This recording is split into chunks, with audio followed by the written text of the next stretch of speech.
When I sit down to write my memoirs, which of course will be a Bildungsroman of my early years traveling the world, one place I plan to write about a lot is Romania, a region widely misunderstood, yet one of the most beautiful places on the planet. Sequestered in the Carpathian Mountains of Romania is Pelé's Castle, a breathtaking reimagination of Italian and German neo-Renaissance that has managed to withstand the sands of time. This magnificent castle is arguably the most expensive palatial property in Romania, estimated to be a mind-blowing $120 million on the market. But make no mistake, it's not for sale. And for some good reason, too. You see, the property has a rich and lush history tied to Romania's royal family, not to mention some of Europe's most influential figures of the early 20th century. Rumor has it that Europe's elite would hold clandestine meetings here, where political allegiances would be cemented through oaths and agreements of marriage. And whether there's truth in this or not,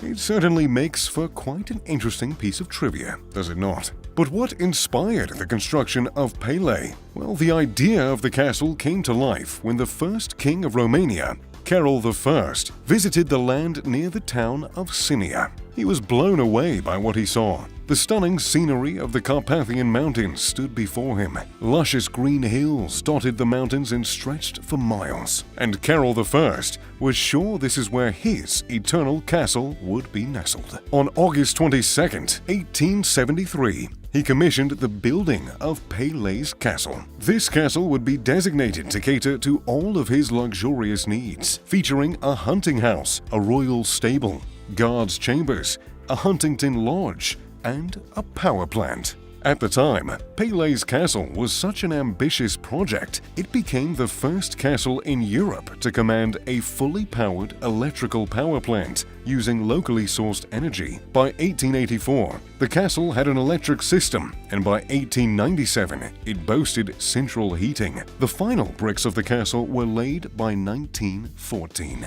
Through the years, however, the castle has had quite the controversial relationship with its owner, the last king of Romania, King Michael. After his death in 2017, the castle was handed over to the state, and today it is widely known as one of the most eccentric museums in Romania and a boon for tourism in the country. Inside the castle, you'll be greeted with a distinctly medieval setting, taking you back to the height of the Romanian Empire. The entrance is fitted with a large and monumental staircase that stretches all the way to the Hall of Honor, a magnificent reception space where royal guests, such as the enigmatic Emperor Franz Joseph, as well as eccentric guests of Queen Elizabeth of Romania, were once received by the royal family. Pelé's Castle occupies an impressive area of 3,200 square meters, boasting 160 rooms that are unmatched in their beauty and sophistication. Of course,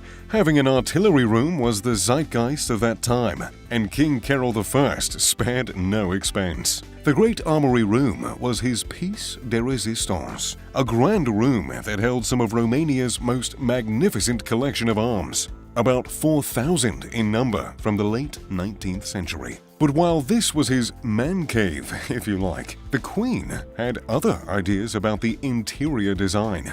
The main hall, for example, is lined with magnificent ornaments crafted from sculpted wood and are a facsimile of the stained glass windows which have stood for over a century. And as for those dazzled by intellectual books from a time past, well, you can navigate towards the Royal Library, a nest of unique manuscripts covering the diversely rich culture of European monarchs. Yet what stands out about these antique manuscripts is that they are decorated exclusively with gold. Several of the rooms at Pelé's Castle are also designed to sample the rich cultures from around the world. Here you'll find magnificent architecture blended with explosive artistic values. It's no wonder this castle is considered one of the most elite palaces in Europe. Year-round, Pelé's Castle holds provocative and eye-opening exhibitions about pre-European history before the First World War. And where better to begin than the ceramics exhibition, containing more than 5,000 eccentric pieces of faience, porcelain, and floor tiles. These priceless items have been gathered from some of Europe's most creative artists of the 19th century. Established by Queen Marie, the last queen of Romania, the ceramic room was finalized sometime between 1914 and 1927, with later pieces being added to the ensemble from 1970, both by antique stores as well as private owners. One of the most eye-candy pieces of art in the ensemble are the elegant 18th and 19th century Chinese vases that illuminate the exhibition. In close contention is the Japanese pottery, believed to be some of the finest work from the great workshops of Satsuma and Atari, who for years were applauded throughout Vienna, London, and Paris. But if eccentric ceramics are not your cup of tea, pun intended, well, then you can head over to the magnificent horology exhibition, room to some of King Carol's most expensive clocks. In fact, the horology exhibition itself is home to more than 50 clocks, boasting different designs and typologies. I must say, I was impressed with the pendulum table clocks and pocket watches showered in gold.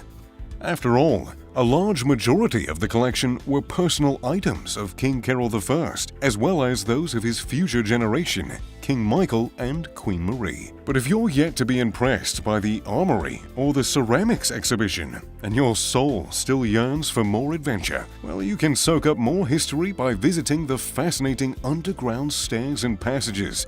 And as if to borrow a page right out of C.S. Lewis's memorable adventure novel, The Chronicles of Narnia, you'll find lockers opening up into wardrobes and magnificent suites heading down to hidden passages. Indeed, Pelé's Castle is a welcoming abode for anyone who wants to admire the breathtaking atmosphere of Romanian royalty, as well as have a magnificent view of the lovely Carpathian Mountains. With ample terraces surrounding the castle, not to mention the flower beds, pavilions, turrets, and fountains, this castle is, without a doubt, a rewarding adventure deep into Romanian history. Yet, Pelé's Castle isn't the only eye-candy attraction in this region.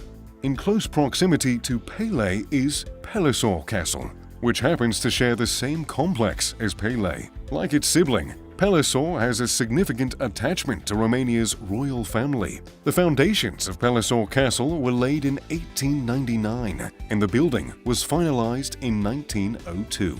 The castle was constructed to become the residence of Romanian royals King Ferdinand and Queen Marie. The design and structure of the castle were actualized by a Czech architect who specialized in the eccentric design of Art Nouveau style. Within the castle is a golden room, a chapel, as well as several chambers for the king and queen's leisure. A majority of the artistic decisions influencing the design were inspired by Queen Marie, and she even helped in different areas of the decorations and paintings. And if you ever plan to do an Eastern European tour in style, well, don't forget to make your way to one of Romania's most dazzling and luxurious getaways. This magnificent palace is truly fit for the elites, and you'll be blown away by all the additional fun-filled activities that you'll get to embark on. So, that being said, who wants to take a vacation to Romania? Let me know if you're up for the adventure in the comments down below. As always, if you enjoyed the video, make sure to drop a like, subscribe, and turn on post notifications. And if you'll excuse me, I've got a dinner party to attend. And as I like to say, Mr. Luxury is never late. Everyone else is just early. And as always, pip pip to doodly doo.